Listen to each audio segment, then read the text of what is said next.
नमस्कार दोस्तों। स्वागत है आप सब लोगों का मीणा क्लासेस में। मैं हेमंत कुमार आप लोगों के लिए टेक्निकल सिलेबस पढ़ाने वाला हूँ। ठीक है। टेक्निकल सिलेबस की अगर बात करें हम लोग तो बहुत सारे एग्जाम्स के अंदर यूज़ आता है। ठीक है। सिविल इंजीनियरिंग का जो टेक्निकल सिलेबस है वो हम लोग कवर करने वाले हैं हमारी आने वाली क्लासेज में। सिलेबस किस तरह का होगा, कौन से एग्ज़ाम के लिए होगा, किस तरह की एग्ज़ाम की स्कीम रहेगी और क्या हमारी पढ़ने की और पढ़ाने की स्कीम रहेगी, उन सारी चीज़ों के ऊपर अभी हम लोग डिस्कस करने वाले हैं। ठीक है। तो अगर बात की जाए सिविल इंजीनियरिंग के फील्ड की तो दो एग्जाम्स ऐसे होते हैं जो हर सिविल इंजीनियर के लिए बहुत ज़्यादा इंपॉर्टेंट होते हैं। सबसे पहला तो होता है एसएससी जेई का। ठीक है। एसएससी जेई और इसके अलावा गेट का। ठीक है। दोनों एग्जाम्स बहुत ज़्यादा इंपॉर्टेंट हैं। एसएससी जेई की अगर बात करें एक जेई लेवल का एग्जाम होता है, सबको पता होगा। और गेट की अगर हम लोग बात करें तो गेट जो होता है वो होता है engineering aptitude test. Engineering aptitude का मतलब है अगर आप लोगों को एम टेक करना है उसके लिए आपको अगर एडमिशन चाहिए तो आप लोगों को गेट क्वालिफाई करना ज़रूरी होता है। इसके अलावा अगर जो प्राइवेट कंपनीज होती हैं फिर बहुत सारी ऐसी होती हैं सेमी गवर्नमेंट कंपनीज, जैसे ओएनजीसी है, इंडियन ऑयल है, भारत पेट्रोलियम है, national highway authority of India है एनएचएआई, इन सारी एग्जाम्स के लिए गेट क्वालिफाई करना ज़रूरी है। अब बात आती है कि हमारे ये दोनों चीज़ें किस काम की। तो जो भी सिविल इंजीनियरिंग के फील्ड से हैं वो गेट भले ही देते हो या ना देते हो लेकिन वो एसएससी जेई का एग्ज़ाम ज़रूर देते हैं। और खासकर अगर बात की जाए राजस्थान में जो सिविल इंजीनियर्स हैं, वो राजस्थान के सिविल इंजीनियर एसएससी की एग्ज़ाम ज़रूर देते हैं, एसएससी जेई का। ठीक है। एसएससी जेई का सिलेबस अभी हम लोग थोड़ी देर में डिस्कस करेंगे, लेकिन उससे पहले एक ऐसी बात भी है जो आप लोगों को शायद पहले से पता होगी। और वो बात कौन सी है कि राजस्थान में जेई के लिए वैकेंसीज आई हुई हैं। सिविल, इलेक्ट्रिकल, मैकेनिकल तीनों के लिए वैकेंसीज आई हुई हैं। अब वो वैकेंसी किस तरह से हैं वो हम एक बार थोड़ा सा देख लेते हैं। तो आरएसएमएसबी जेई जो है इसमें कितनी सारी वैकेंसीज आई हुई हैं? टोटल 1054 वैकेंसीज आई हुई हैं। बहुत दिनों के बाद में जाके वैकेंसी आई है, बहुत सारे स्टूडेंट्स भी हैं। ठीक है। सिलेबस इतना ज़्यादा नहीं है, स्टूडेंट भले ही ज़्यादा हों, सिलेबस ज़्यादा नहीं है।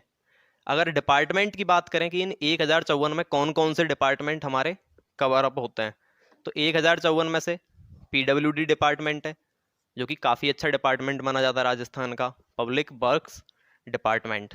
सेकंड है public health engineering department, PHED. Third हमारा आता है वाटर रिसोर्स डिपार्टमेंट, डब्ल्यूआरडी। और फोर्थ हमारा है इसके अंदर एग्रीकल्चरल मार्केटिंग।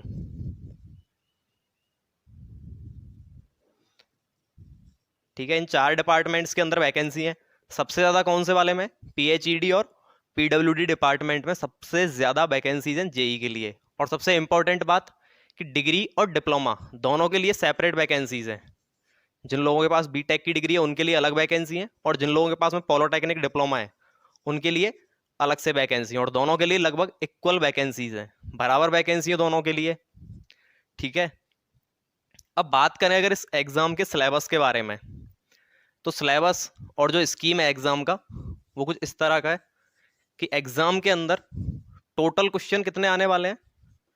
120 क्वेश्चंस हमारे आने वाले हैं। ठीक है। 120 क्वेश्चन है टोटल। कितने मार्क्स के हैं? 120 मार्क्स के। टाइम कितना है? टाइम है हमारा 2 घंटे का। ठीक है। अब बाकी लोग सोच रहे होंगे कि हमारे ये चीज़ें किस काम की, ये तो सिविल इंजीनियरिंग के फील्ड की बात हो रही है। तो दोस्तों सबसे ज़रूरी बात है कि सिविल इंजीनियरिंग एक ऐसा फील्ड है जो जेई के एग्ज़ाम के अलावा बहुत सारी जगहों पे यूज़ होता है। जैसे मान लो कि कई बार तो रेलवे के एग्ज़ाम होते हैं, उनमें क्वेश्चन आ जाता है कि सीमेंट के बारे में, तो कहाँ से बताओगे? ठीक है। वो सारी चीज़ें यहीं से कवर होती हैं, क्योंकि फिजिक्स का भी यूज़ आता है, केमिस्ट्री का भी यूज़ आता है। और कई बार ऐसा होता है कि बहुत सारे एग्जाम्स में पूछ लिया जाता है सिविल इंजीनियरिंग से रिलेटेड चीज़ों को। ठीक है। टेक्निकल सिलेबस है तो सीधी सी बात है जो लोग टेक्निकल के लिए प्रिपरेशन कर रहे हैं उनके लिए बहुत ज़्यादा फायदेमंद होने वाला है। ओके। तो ये तो हो गई राजस्थान जेई की एग्ज़ाम की स्कीम के बारे में बात। 120 क्वेश्चंस आते हैं। इनमें से इन 120 क्वेश्चंस में से जो 40 क्वेश्चंस होते हैं वो तो किसके होते हैं? हमारे राजस्थान जीके के।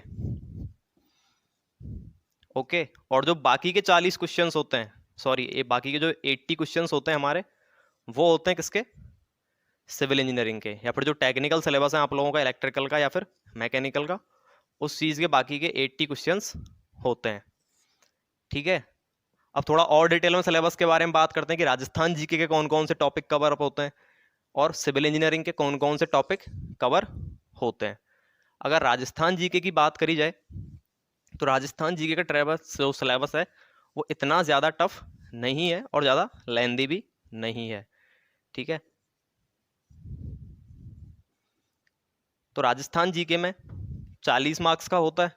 Okay, 40 marks. कौन कौन सी चीज़ें कवर अप होती हैं इसमें? जो राजस्थान का भूगोल है वो, ठीक है, इतिहास,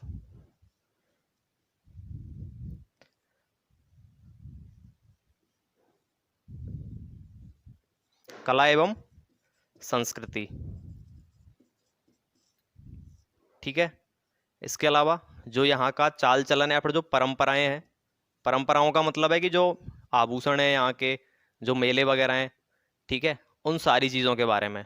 तो यहाँ पे हम लोग राजस्थान जीके की सिर्फ इतनी ही चीज़ें सबसे ज़्यादा इसमें इंपॉर्टेंट होती हैं। होने को तो बाकी की बहुत सारी चीज़ें हैं, लेकिन उनका सिलेबस इतना ज़्यादा नहीं है। मेजरली जो सिलेबस है वो इन चारों का है। ओके, इन चारों से आते हैं कितने? 40 मार्क्स के क्वेश्चंस। और लोग सबसे बड़ी गलती यहीं पे कर देते हैं, उनको ऐसा लगता है कि ये तो 40 नंबर का है और जीके का सिलेबस बहुत ज़्यादा है, हमारे किसी भी काम का नहीं है। लेकिन यहाँ पे जीके का बहुत लिमिटेड सिलेबस है जेई के एग्जाम में। ओके, वो सोचते हैं कि जितना टीचर के एग्जाम में आता है, जितना पटवारी के एग्जाम में आता है उतना आता होगा, लेकिन उतना नहीं आता। बहुत कम चीज़ें यहाँ पे आती हैं, इतने सिंपल सिंपल क्वेश्चंस आते हैं। आगे जब हम लोग क्लास में डिस्कस करेंगे क्वेश्चन, तो आप लोगों को पता चलेगा कि जो क्वेश्चंस आते हैं वो किस तरह के आते हैं। ये पूछा जाता है कि ये वाला दुर्ग कहाँ पे है, कई बार तो ये पूछ लेता है कि नाहरगढ़ कहाँ पे है, जयगढ़ कहाँ पे है। ठीक है, या फिर पूछ लिया जाता है कि मेहरानगढ़ कहाँ है। तो ऐसे ऐसे क्वेश्चंस एग्जाम में आते हैं। यहाँ से सिंपल क्वेश्चंस होते हैं, ज़्यादा सोचने समझने की इतनी ज़रूरत नहीं पड़ती उनमें। अब राजस्थान जीके के अलावा अगर हम लोग बात करें टेक्निकल सिलेबस की, तो जो टेक्निकल सिलेबस है हमारा वो आता है 80 मार्क्स का। अब ये जो टेक्निकल सिलेबस है वो डिग्री और डिप्लोमा दोनों के लिए अलग अलग होता है। डिग्री के लिए अलग सिलेबस है, डिप्लोमा के लिए अलग सिलेबस है। तो सबसे पहले हम लोग डिस्कस कर लेते हैं जो डिप्लोमा का सिलेबस है, क्योंकि ज़्यादातर स्टूडेंट जो है वो डिप्लोमा के हैं राजस्थान में, और उन बेचारों को ऐसा लगता है कि हमारा सिलेबस कवर नहीं हो पाता। क्यों नहीं हो पाता? क्योंकि हिंदी मीडियम से ज़्यादातर लोग होते हैं डिप्लोमा में, और हिंदी मीडियम में पढ़ाने वाले बहुत ही कम फैकल्टी होते हैं। इसके अलावा बेचारों के लिए कोई स्पेशल वैकेंसी इनके लिए आती नहीं है, और अब के बार स्पेशल वैकेंसी आई हुई है, तो बहुत अच्छा मौका है आप लोगों के पास में। अगर डिप्लोमा की हम लोग बात करें तो डिप्लोमा में जो सबसे पहला सब्जेक्ट आता है, सबसे पहला और सबसे इम्पोर्टेंट सब्जेक्ट जो है वो है BMC, building material and construction technologies. जो बीएमसी है वो आता है हमारा एग्जाम में 15 से 20 मार्क्स का। ठीक है, जेई के एग्जाम में 15 से 20 नंबर का वेटेज होता है किसका? बिल्डिंग मटेरियल्स का। तो आप लोग देख सकते हो कि 80 में से 20 नंबर का वेटेज अकेले बीएमसी का है। ओके, दूसरा होता है हमारा सर्वे। सर्वे आप लोगों ने पढ़ा होगा तो देखा होगा कि सिलेबस इतना टफ भी नहीं है इसका, और क्वेश्चंस भी इजी इजी आते हैं। प्रीवियस ईयर अगर आप लोग क्वेश्चन पेपर उठा के देखोगे, बहुत ज़्यादा सिंपल क्वेश्चंस आते हैं, इतने टफ क्वेश्चंस नहीं आते। और इसका जो वेटेज है वो भी 10 से 15 मार्क्स का होता है। तीसरा और सबसे अच्छा, और बाकी जितने भी लोग हैं उन सबका शायद फेवरेट सब्जेक्ट भी होता होगा, ठीक है, और वो है एस्टिमेशन एंड कॉस्टिंग। ठीक है, एस्टिमेशन एंड कॉस्टिंग, ये जो है वो थोड़ा सा कम मार्क्स का आता है, लेकिन इसका सिलेबस भी कम है। 4 पेज का पूरा इसका सिलेबस है, 4 पेज आप लोगों को पढ़ने और 5 नंबर लेके आ जाने हैं एग्जाम में। ओके, चौथा जो सब्जेक्ट होता है हमारा वो होता है सॉइल का, सॉइल मैकेनिक्स, या फिर मिट्टी विज्ञान भी जिसे कह सकते हैं। ठीक है, जो मृदा के बारे में, जो मिट्टी के बारे में, वो है हमारा सॉइल मैकेनिक्स। इसका वेटेज कितना होता है? 10 नंबर के अप्रॉक्स इसका वेटेज होता है एग्जाम में। ठीक है, पांचवा सब्जेक्ट अगर हम लोग कवर देखें, पांचवा सब्जेक्ट जो आता है हमारा वो आता है यहाँ पे कौन सा, सोम, स्ट्रेंथ ऑफ मटेरियल्स। ठीक है, स्ट्रेंथ ऑफ मटेरियल जो है वो भी एक बहुत अच्छा सब्जेक्ट होता है इंजीनियरिंग के पॉइंट ऑफ व्यू से। ठीक है, सोम के बाद अगर छठा सब्जेक्ट हम लोग देखें तो वो हमारा आता है आरसीसी। ठीक है, रीइंफोर्स कंक्रीट स्ट्रक्चर, आरसीसी, जिसके अंदर सरिये वगैरह ये हम देखते हैं। तो ये भी कितने का आता है, 10 मार्क्स के अप्रॉक्स का आता है, सोम के बराबर ही इसका भी वेटेज है। ठीक है, और लास्ट आता है हमारा ऑटो कैड। ठीक है, कैड का सिर्फ 3 पेज का सिलेबस है पूरा, और यहाँ से 4 से 5 मार्क्स का एग्जाम में आता है। ठीक है, तो ये आप लोगों के सब्जेक्ट्स होते हैं जो यहाँ पे एग्जाम में आप लोगों के लिए आते हैं। ठीक है, इसके अलावा अब अगर हम लोग बात करें डिग्री के सिलेबस के लिए कि जो बीटेक होल्डर लोग हैं और जो अपने आप को डिप्लोमा वालों से सुपीरियर समझते हैं, उनका सिलेबस किस तरह का है, तो ये तो हो गया हमारे डिप्लोमा वालों का सिलेबस। अब अगर डिग्री का सिलेबस हम लोग एक बार देखें कि जो बीटेक डिग्री जिन लोगों के पास में होता है उनका सिलेबस किस तरह का है, तो सब्जेक्ट्स तो यही है, लेकिन 2-3 सब्जेक्ट और भी होते हैं एक्स्ट्रा, और वो कौन कौन से होते हैं वो हम लोग देखते हैं। ठीक है, अगर डिग्री के लिए हम लोग सिलेबस की बात करें तो डिग्री में जो अब मैंने सब्जेक्ट बताए थे आप लोगों को, कौन कौन से, बीएमसी है, सर्वे है, एस्टिमेशन एंड कॉस्टिंग है, सॉइल है, आरसीसी है, सोम है, ठीक है, कैड है। इसके अलावा 7 तो ये सब्जेक्ट होते ही हैं जो डिग्री और डिप्लोमा दोनों में सेम होते हैं। ठीक है, ये डिग्री और डिप्लोमा दोनों में सेम होते हैं। अब अलग सब्जेक्ट्स कौन से होते हैं जो डिग्री वाले स्टूडेंट्स के लिए आते हैं, अलग सब्जेक्ट जो आते हैं उनमें होता है फ्लूइड मैकेनिक्स, जो कि मेरा फेवरेट सब्जेक्ट है। ठीक है, और ज़्यादातर स्टूडेंट्स का होता भी है। ठीक है, फ्लूइड मैकेनिक्स। फ्लूइड मैकेनिक्स के अलावा आता है स्टील। ठीक है, फ्लूइड मैकेनिक्स जो है आपका यहाँ पे वो आता है अप टू 5 मार्क्स का, लगभग 5 नंबर का ये आता है। ठीक है, स्टील जो है वो भी अप्रॉक्स 5 मार्क्स का ही आता है। ओके, तो ये 2-3 सब्जेक्ट और हैं एक्स्ट्रा में। तो ये डिफरेंस है सिर्फ डिग्री और डिप्लोमा के सिलेबस में। अगर आप लोग प्रीवियस ईयर का क्वेश्चन पेपर उठा के देखोगे तो राजस्थान जेई के लिए ये सारी चीज़ें आप लोग जब देखोगे ना क्वेश्चन पेपर, तो आपको ऐसा लगेगा कि यार सारी चीज़ें हम लोगों ने पढ़ रखी है, लेकिन एग्जाम के टाइम पे भूल जाते होंगे। अब उस चीज़ का क्या तरीका है कि एग्जाम के टाइम पे भूल जाते हैं, चीज़ों को याद नहीं आती, उसका सबसे बड़ा रीज़न होता है रिवीजन। ठीक है, बहुत सारे स्टूडेंट ऐसे होते हैं जो ये कहते रहते हैं कि सिलेक्शन नहीं होता, सिलेक्शन नहीं होता, पढ़ाई करते हैं 15 से 20 घंटा तक पढ़ लेते हैं, फिर भी सिलेक्शन नहीं हो पाता। तो उसका सबसे बड़ा रीज़न होता है रिवीजन ना हो पाना। और रिवीजन इसलिए नहीं हो पाता क्योंकि बेस्ट तरीका होता नहीं है लोगों के पास में कि किस तरह से रिवीजन किया जाए, क्योंकि ये जो सिलेबस है इतना सा, यहाँ पे इतना सा लग रहा है, लेकिन जब इसको कॉपी के अंदर नोट्स बना के आप लोग लिखते हो तो कितनी कॉपियाँ भर जाती होंगी, लगभग 8 से 10 कॉपियाँ आप लोग भर लेते होंगे। ठीक है, और फिर जब एग्जाम का टाइम नज़दीक आता है तो उन 8 से 10 कॉपियों को देखते ही आप लोग सोचते हो कि यार एग्जाम के तो 10 दिन बचे हुए हैं, सिलेबस किस तरह से कवर होगा, रिवाइज तो मुझसे हो ही नहीं पाना। और उस चीज़ का स्ट्रेस लेने के चक्कर में ना तो आप लोगों का ये सिलेबस कवर हो पाता है और ना ही रिवीजन हो पाता है, और एग्जाम में स्ट्रेस होता है वो अलग। तो इस चीज़ से बचने का क्या तरीका है, तो इससे बचने का सबसे बेस्ट तरीका होता है शॉर्ट नोट्स बनाने का।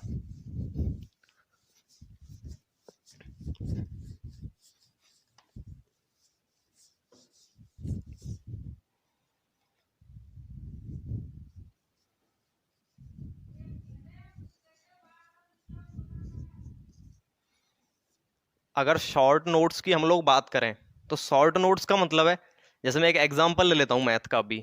ठीक है, मैथ के अंदर क्या होता है कि बहुत सारे फॉर्मूले होते हैं। ठीक है, लोग क्या करते हैं कि फॉर्मूला लिख लिया, जैसे यहाँ पे मान लो कोई फॉर्मूला ये लिख लिया कॉपी के अंदर, उसके नीचे फिर 10-15 क्वेश्चन सॉल्व कर लेते हैं ऐसे पूरी कॉपी।